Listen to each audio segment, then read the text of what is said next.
The summer of 1998, baseball fans were shocked when superstar catcher Mike Piazza was traded. Not just traded twice in 1 week. It was hard to believe that the Dodgers, a team desperate for a championship, would give up their franchise player. So how did this happen? How did Mike Piazza become a New York Met? And what made him such a beloved New York icon? Stay tuned. The miracle beginning. In 1988, the Dodgers selected Mike Piazza in the 62nd round of the draft. At the time, it seemed like nothing more than a favor to Tommy Lasorda, the legendary manager who had taken Piazza to high school. Piazza had no clue that in a few years he would be showing everyone why the Dodgers made this pick. He spent his first professional season as an unknown catcher experiment, hitting only 3 home runs in 88 games. But the next year, he showed everyone what he could do. In 1989, playing for the Double-A San Antonio Missions, he hit 22 homers and drove in 103 runs. He was named the Texas League Player of the Year, and before anyone knew it, he was called up to the big leagues. In 1992, Piazza hit 16 home runs and 46 RBIs in 81 games for the Dodgers, earning the Rookie of the Year award. Over the next 5 seasons, he became one of the most dominant offensive players in baseball, making 8 All-Star appearances and finishing second in the MVP voting in 1993 behind Toronto Blue Jays first baseman Paul Molitor. Piazza became the brightest star in the Dodgers lineup, starring in commercials for brands like Nike, McDonald's, and Upper Deck. He even made a cameo appearance on the TV show Baywatch. Yet somehow, he still managed to dominate on the field. He was hitting over 30 home runs a season and racking up the RBIs. Dodger Stadium was electric when Piazza came to bat. With all of his success, he had become a local hero. But behind the scenes, there was tension brewing. According to his teammates and the media, Piazza was a bit self-centered, and he wasn't afraid to speak his mind. And management didn't like that. Contract chaos. After the 1996 season, Piazza rejected a 7-year, $76 million contract offer from the Dodgers, asking instead for a 4-year deal worth $105 million. The Dodgers thought he owed them money because they drafted him in the 62nd round and took a chance on him when no one else did. They refused to pay him what he wanted, and that meant Piazza would have to find a new team. The shocking trade. On May 14, 1998, the blockbuster trade was announced. The Dodgers traded Piazza, along with Gary Sheffield and a minor leaguer, to the Florida Marlins for a package of 6 players, including pitchers Al Leiter and Kevin Brown. Sports Illustrated called it the trade of the century. 5 days later, the Marlins traded Piazza to the Mets for pitchers Leiter and a player to be named later. Piazza played only 5 games for the Marlins. No one could believe it. The Dodgers had traded their superstar, the fan favorite, the man who had brought life back to Dodger Stadium. Now he was gone, landing in New York. When the Mets acquired Piazza, John Franco gave up his number, 34, for Piazza to wear.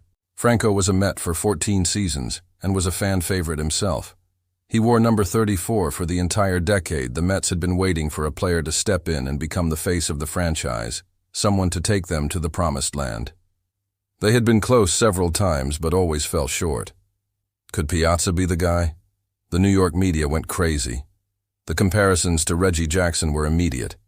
Here was a superstar slugger who was going to help the team win. Could this be the spark they needed? The Mets' years. In 1999, Piazza powered the Mets to their first playoff in 11 years, hitting 35 home runs and knocking in 113 runs. The following year, the Mets faced off against the Yankees in the Subway Series, winning the first game at Yankee Stadium. But the highlight of the series was Game 3 at Shea Stadium. The tension was unbelievable.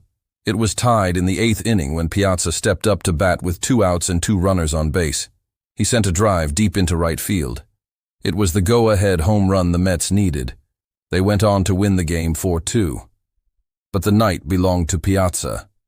After rounding the bases, he stared down the opposing team, the Yankees and their fans, yelling, "Here we go, Mets!" It was the classic villain-hero complex New York sports fans love. Suddenly, Piazza was both adored and hated at the same time. He became the face of the Mets, And no matter how much the fans on the other side of the field cheered or jeered, one thing was certain: Mike Piazza was a New York Met. The 9/11 home run. After the horrific events of 9/11, the country was in shock. No one knew what to do or say. Everyone was hurting. The Mets were scheduled to play a game in Chicago, but they returned to New York early, canceling the game. 3 days later, they were back on the field at Shea Stadium. The fans had a sea of American flags waving in the wind. The closer the game got to starting, the louder the crowd got. In the bottom of the 8th inning, the score was tied. There were 2 outs and a runner on first. This was it. Up stepped Mike Piazza. He swung and sent the ball soaring high above the left field fence. It was a home run. The crowd went wild. This wasn't just any home run. It was a moment of healing for the city. The fans screamed as loud as they could. By the time Piazza rounded the bases, the noise was deafening. Afterwards, the fans chanted, "USA! USA!" This home run was voted the second greatest moment in Shea Stadium history, only behind the 1986 World Series. That day, Piazza didn't just hit a home run. He became a New York City hero. The final years. In 2005, Piazza broke Carlton Fisk's record for most home runs by a catcher, but his final game at Shea Stadium was in July 2005 as an opponent. The crowd gave him a standing ovation as he came to bat. Later, he even had a curtain call. He retired after playing for the Padres and A's, but always remained connected to the Mets. Legacy. Mike Piazza was inducted into the Baseball Hall of Fame in 2016, wearing a Mets cap. His story is truly remarkable. Drafted in the 62nd round and not expected to make it to the big leagues, he became one of the greatest players of his generation and a New York icon. Looking back, perhaps it was destiny that the Dodgers let him go so New York could embrace him. Thanks for watching. What are your thoughts on Mike Piazza's incredible career? Share your thoughts below. And don't forget to subscribe for more videos about amazing athletes.